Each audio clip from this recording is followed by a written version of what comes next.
Welcome to the bold analysis.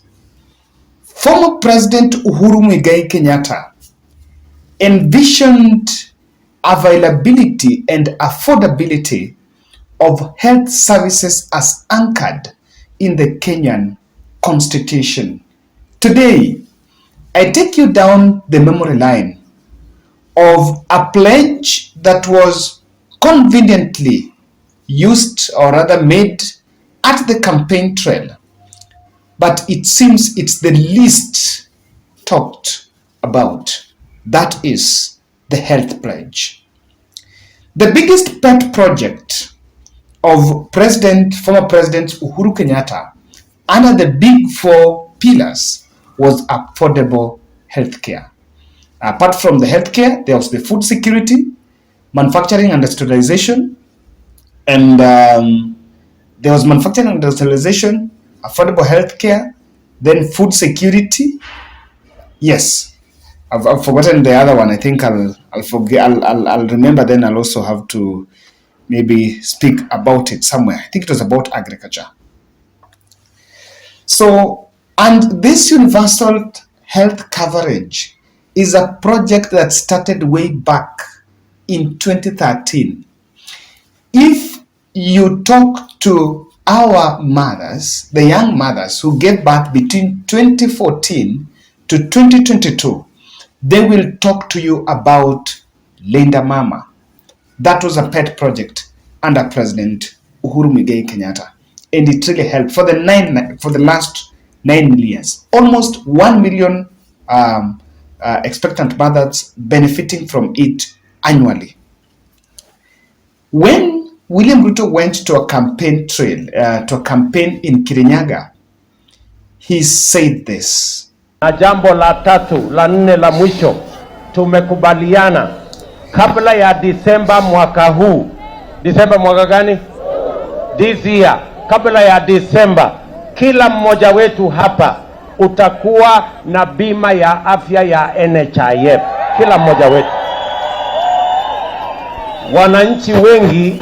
Wananchi wengi wanakosa kwenda hospitali hata akiwa mgonjwa, kwa sababu hajui atalipa hospitali na pesa gani. Sisi tunawaambia sasa, wewe kila mtu ukiwa mgonjwa utaenda hospitalini, utatibiwa na uende nyumbani bila ya kuulizwa pesa yoyote, kwa sababu kila mmoja wetu atakuwa na bima ya afya ya NHIF. Na hiyo ni mwaka huu before December. Mimi na Uhuru Kenyatta tuliwa promise universal health coverage. Si ahadi ni deni. Iko dawa nyingine ya deni. Si ni kulipa. Na hiyo deni lazima tulipe mwaka huu. Tunaelewana? That was the most simplified version of a promise to make sure that universal healthcare is actually addressed. Before the end of this week, I will be getting the charter between Kenya Kwanza and the doctors. There was a doctors charter. I will be getting that charter. So I'll really look at what was really the pledge. But I have picked that clip, and I've picked it from a news from NTV, so that we show that, of course, it is something that was even reported. This is the most forgotten health pledge. I know it is impractical that by the end of December, but then he was saying the end of December, Leon Tare 2nd, we are in the December he's talking about. That is it. We are in this December. So he spoke about this December. And leave alone, moving closer to it, no one is talking about it. I want to make a disclaimer that why we need to look at this is very critical, because I understand that Uhuru too had very huge funding on health from the development partners, courtesy of the COVID-19 pandemic. Because due to COVID, there are a lot of donors really supported health mitigation efforts. But I think in William Ruto's regime, from the first few months, we are seeing a direction on environment and climate. This is because people might be wondering. So I am persuaded that the organizations and even the grants on climate environment is high. The organizations and most donors are preferring to fund environmental projects compared to the health.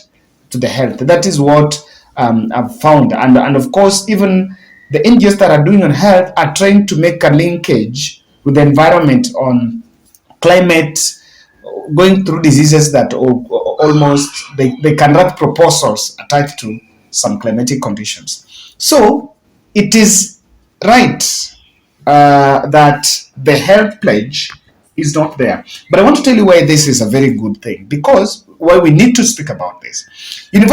Universal health coverage, after in the second term, it was piloted in different counties, including Kisumu. And if you remember, that is the day even Uhuru and Raila went to Kisumu. There was Kisumu, Kitui, I know Makueni, where it went on successfully, the most successful area where the pilot went on well, and also Mombasa and some other counties. Then this year, not this year, towards the end of 2021, December, they actually launched the project to be rolled out nationally. And it was what it means, it was to have the Kenyan people access health services when in need, where they need them, without financial hardship. The biggest pillar of universal health coverage is easing the financial burden. So saddening that instead of us talking about access to financing, and of course we've taken the first step on the economy, access to financing for the business people, and also we promised the country that we are going to upscale uptake of make sure that we enroll many people in NHIF. But with the increased statutory deductions, actually we are increasing the contributions in that kitty, simply so that we can have a huge pool for our local domestic savings, so that government can borrow locally. It's in order. It is a very good intervention to even help us borrow locally. It addresses one question of economy, but it seems it has not addressed the question of access to financing. Because yes, the logic is that your contribution should be directly proportional to your income, so that you invest. I don't know whether the more you have income, the more you have a higher risk. maybe that is also so. The more you are earning, the more you have a higher risk. But the logic is for us to have more savings. So now that we are increasing savings, NHIF and NHSF, but we promised people that we'll make sure that by December you have NHIF. My challenge is not that it's not being achieved or promised, but my challenge is we are not talking about it. It's nowhere. On this matter of health, we must remind Kenya Kwanza. We must remind them. Otherwise, we'll be doing a disservice to the society. We must remind. We have that obligation. Remember, if you look at these videos in your screen, these are videos of Uhuru Kenyatta visiting hospitals, and I got this data during a State of the Nation address. He actually mentioned that in the 8 years, his administration built 1,912 hospitals countrywide. What? So, on establishing primary health facilities was a great milestone that President Ruto can pick on, since it offers the first point of call for the community, and it's also community owned. The President William Ruto can pick on this. The health structures are already there. In fact, in Nairobi, they're already there. Devolved units which are supposed also to help, I have a feeling that they have failed. Devolved governments have failed because we've had stories of strikes, one after the other, with governors only issuing threats. Promotion, capacity building, it has failed. The health at the devolved governments have failed completely. And so, those are some of the things we must have to review. Do you know that as we talk now, KPDU has issued a 1-month notice, strike notice? Oh, I read that was there last week. They issued a strike notice. And if it is not handled, we might end up seeing another industrial protest like that of the pilots that grounded the airline for nearly 1 week. On health, I know that governors and people that are sitting at the policy desks and decision makers, the people that are making decisions, normally feel pretty comfortable because the precedence has been, let them strike, we take them through circles, take them to court, do that. But at the end of the day, the common man suffers. I want to give credit to President Ruto on this. Food security, and he mentioned in the campaign trail when they were demonizing Uhuru Kenyatta, saying that Uhuru Kenyatta left Big Four agenda for handshake. They were demonizing the president, that the president never achieved. Of course, it was a political tool to show the people of Kenya that President Uhuru Kenyatta has not done anything. And the reason why President Uhuru Kenyatta's legacy was being demonized so that they would suppress his message of Raila is the best candidate. It was never that Uhuru has not done anything. Uhuru really achieved. And President Ruto picked the other pillars. On matters food security, we have seen the controversial GMO importation, which is saying that look here, we don't have food. So lifting of that ban, the intervention was that it's addressing of food security. Of course, I know it depends on how you look at it, but people have taken it like it is not helping us. That there are a lot of scientific opinions on it, but at least you see an intervention. We have also seen a promise of 100 dams, and 100 dams that it will increase availability of water, it will boost availability of water, and that water, apart from selling it to the households at some tariffs, it's also going to be used for irrigation, and that will boost our farmland production. So we've had 2 interventions. These ones are the ones I remember I've seen. 2 interventions on food security. I know it's a work in progress. We've seen on industrialization and manufacturing, the bilateral deals that are coming through and opening up our manufacturing spaces, even the new investors. There is a manufacturing plant that was launched recently. I think that was in Kwale. There is one that is also going to be built somewhere in Kisii. It's coming. So we've opened up what we were saying, that our our criminal system was being used to cripple investment. And to that end, we are doing something on manufacturing. Now, on affordable health, I want to know what we have done. And my point here is so clear that we need to pick where President Uhuru Kenyatta left it. COVID-19 presented very good opportunities and resources for us. During COVID-19, we upscaled our HDU, ICU beds. So we have those resources. We need to work on this. In matters of health, the doctors should pull the charter and say what is in the charter, because from what is in the campaign trail, this is the reminder. Why I can tell President Ruto to pick from where Uhuru left it on matters health. You can start everything new, you can have other interventions, but Uhuru got something right on the building of health structures.